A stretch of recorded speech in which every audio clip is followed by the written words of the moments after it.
Imagine this scenario. You're absolutely certain that last week your partner yelled at you in anger. The memory is vivid, but when you bring it up, they look at you puzzled. What are you talking about? That never happened, they say with a straight face. Or perhaps they insist you're remembering it wrong. Stop being so dramatic. Suddenly, you're second-guessing what you know to be true. This chilling experience is called gaslighting. It's a form of psychological manipulation where the abuser systematically erodes your sense of reality. The very term gaslighting comes from a 1940s thriller film where a husband subtly dims the gas lights in their home and insists his wife is imagining the change, driving her to question her own mind. This tactic has become a perfect metaphor for how manipulators distort reality. Gaslighting isn't just ordinary lying. It's a mind game that makes you doubt your own perceptions, memories, and even sanity. In this video, we'll unmask how manipulators twist your reality through gaslighting. By breaking down their tactics piece by piece, you'll be able to spot the red flags and protect your mind from this insidious form of emotional abuse. Gaslighting can occur in any relationship. Romantic partners, family members, friends, even bosses or public figures can gaslight to maintain power. The patterns, however, are always similar. 1. Denying the truth, the big lie. The cornerstone of gaslighting is denial. Gaslighters will flat out reject facts that are inconvenient for them. Did they break a promise or behave badly? It simply didn't happen, according to them. You could have proof, text messages, witnesses, a clear memory, yet they will look you in the eye and insist you're wrong. This big lie tactic is designed to make you question the evidence of your senses. It's incredibly disorienting to hear someone confidently say that a real event didn't occur. At first, you may push back. I know what I saw. But a skilled manipulator doubles down, sticking to their false version of events with unwavering certainty. Over time, their unyielding denial can wear you down. You start to wonder, if they're so adamant, could I be mistaken? The pain point here is that the very things you experienced get invalidated. It's like standing on solid ground and someone telling you it's quicksand. This relentless denial is step one in twisting your reality, creating a foundational doubt in your own mind. 2. Trivializing your feelings. You're too sensitive. After denying facts, gaslighters often dismiss your emotions. If you express hurt or anger about something they did, they'll respond with scorn or sarcasm. Wow, you're really going to get upset over that? You're so sensitive. By trivializing the impact of their actions, they send a clear message. Your feelings are not valid. This is a powerful 1-2 punch in the gaslighting game. First, they deny the problematic event. Then, even if you won't drop it, they make you feel foolish for reacting at all. The emotional effect is devastating. You begin to feel ashamed for being upset. Instead of your pain being acknowledged, you're chastised for having feelings in the first place. Trivializing phrases like, "It's not a big deal," "I was just joking," or "Why are you making such a fuss?" chip away at your self-esteem. You might think, maybe I am overreacting, maybe it was just a joke. But it wasn't, and your feelings were a natural response to hurtful behavior. By belittling your emotions, the gaslighter diverts attention away from what they did wrong and makes the conversation about your oversensitivity. This mind game conditions you to silence yourself. You start walking on eggshells, afraid to express any feeling that might be labeled as an overreaction. In reality, no one has the right to tell you how you should feel. Your emotions matter, and a caring partner would address them, not ridicule them. 3. Shifting blame. From perpetrator to victim.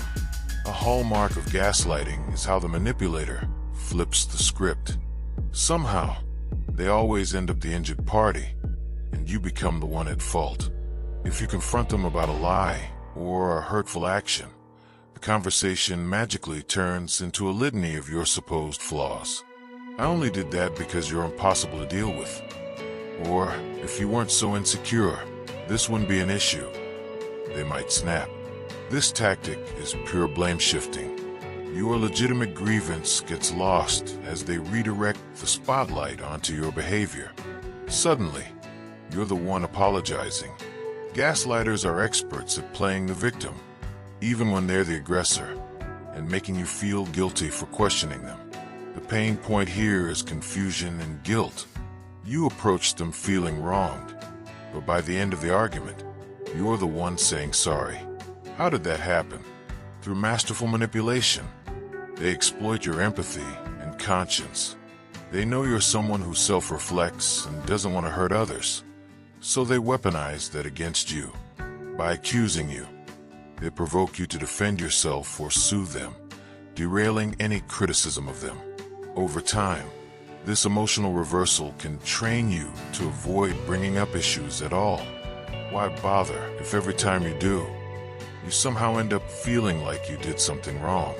Recognizing this gambit is crucial. In a healthy interaction, both people can discuss issues without one person twisting it to attack the other. If every conflict leaves you feeling like the villain when you started as the hurt party, you're likely being gaslit. For rewriting history, the slow erosion of reality. Gaslighting isn't usually a one-time occurrence. It's a slow drip of deception that can eventually rewrite your entire reality. Each incident of denial, each you're imagining things, piles onto the last. Bit by bit, gaslighters retell past events to align with their narrative. They might say, "That's not how I remember it. Everyone else agrees you were the problem at that party." Or, "We talked about this already and you agreed I was right. Don't you recall?" These statements can make you question your memory deeply. You find yourself unable to trust your recollections of things that happened yesterday or last week. The world starts to feel fuzzy, like a puzzle where the pieces no longer fit. This is the cumulative effect of gaslighting, a gradual destabilization of your reality. By repeating falsehoods often and confidently, the manipulator replaces your memories with theirs. It's psychological warfare by attrition. The pain point comes as an existential doubt. If I can't even trust my own mind, what can I trust? You may start depending on the gaslighter to tell you what's real, which is exactly what they want: total control. It's important to highlight that healthy relationships do not have this kind of persistent reality warping. Disagreements about memory are normal once in a while. A pattern of you always being wrong about your own experiences is a glaring warning sign. By seeing how gaslighters methodically repaint the past, you can start to keep a grip on the truth, whether by writing things down, confiding in a trusted friend, or simply reminding yourself that you're not crazy for remembering things the way you do. 5. The emotional collapse, doubting your sanity. All these tactics build toward the ultimate goal of gaslighting, making you doubt your own sanity. This is the final and most painful stage. The constant denial of facts, the ridicule of your feelings, the blame for things that aren't your fault, and the rewriting of memories all converge to break your spirit. You might find yourself anxious, depressed, a shell of the confident person you once were. You catch yourself saying, "I'm sorry. I'm just messed up lately," when conflict arises, automatically assuming it must be your mistake. You may withdraw from friends or family, afraid that they too might not believe you, or that you'll burden them with your confusion. Gaslighters often encourage this isolation by telling others you're not well, or by convincing you that others are against you. It's a gut-wrenching experience, feeling like you can't trust your own mind, which is something we rely on to navigate every aspect of life.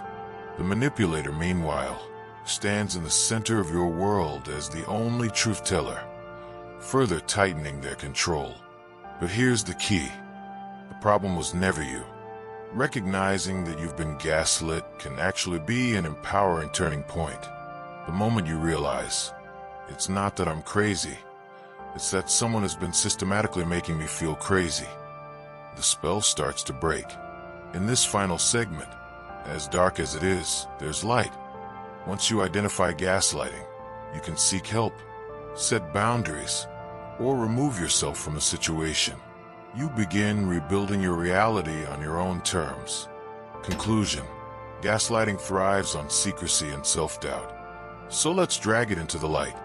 If you've recognized any of these patterns in your life, know that you are not alone and not at fault. Trusting yourself again after gaslighting takes time. Start by verifying facts with sources you trust, documenting incidents, and talking to people outside the manipulator's influence. A therapist or counselor can help validate your experiences and rebuild your confidence. Remember, disagreement is normal in relationships, but constant mental invalidation is not. Love and friendship should never leave you feeling crazy or lesser. By unmasking gaslighting for what it is, a cruel manipulation to twist your reality, you reclaim your power. The truth is a powerful thing, and it's on your side. No matter how convincing a liar may be, facts are facts, and your feelings are real. Hold on to that, and step by step, you'll recover the sense of self that no one has the right to take from you.